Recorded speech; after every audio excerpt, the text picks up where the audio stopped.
בן סגונים, מוז'יניק, בא אחרי, אותו בקושי הספקתי לגדל. אומר בקול שלא יכול לבוא לאמא, עוד אוחז בי ומתרסל.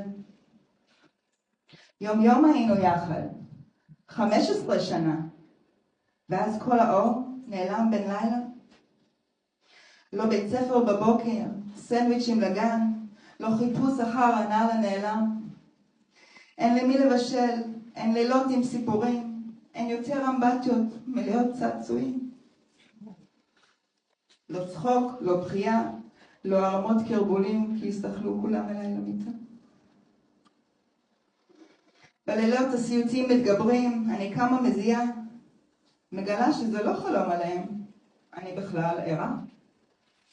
יום רודף יום, רודף חודש, רודף שנה, ועוד שנה, ועוד שנה, ועוד שנה, ועוד שנה.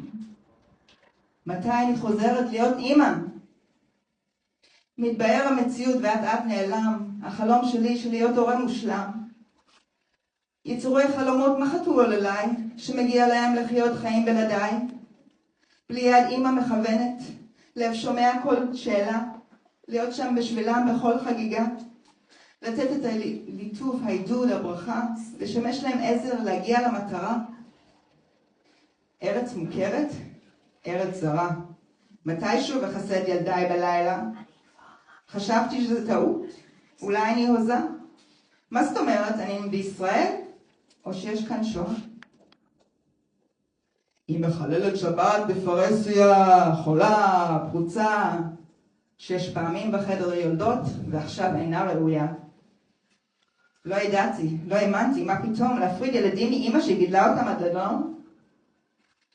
עברתי אין ספור מכשולים, בתי משפט, מרוץ סמכויות, מבחני כושר, בתי דין, ועדת תזכירים, פסיכולוגים, רווחה.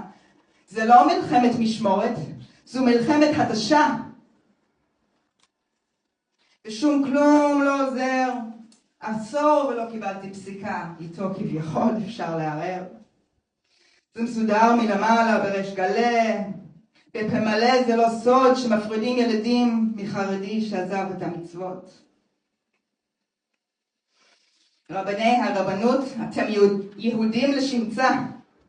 הסקנים הארוכים שלכם זה כולה מסכה. תחזירו לי את זכויותיי, כאדם בין אנשים, וחדל להפריד בין משפחות, מדברת בשם כל האחרים. יש לנו זכויות, לא תרמסו אותנו יותר, לא נעמוד נגד, העם מתעורר. גם כך לזה לא התכוון המשורר. לנתק זה כל כך קל, וכל כך קשה. לחבר זה החוכמה, לאהוב, לרפא. לא לתת לזה להמשיך, נא לשבור שתיקה. לעשות היפוכו של ניתוק אצלכם במשפחה.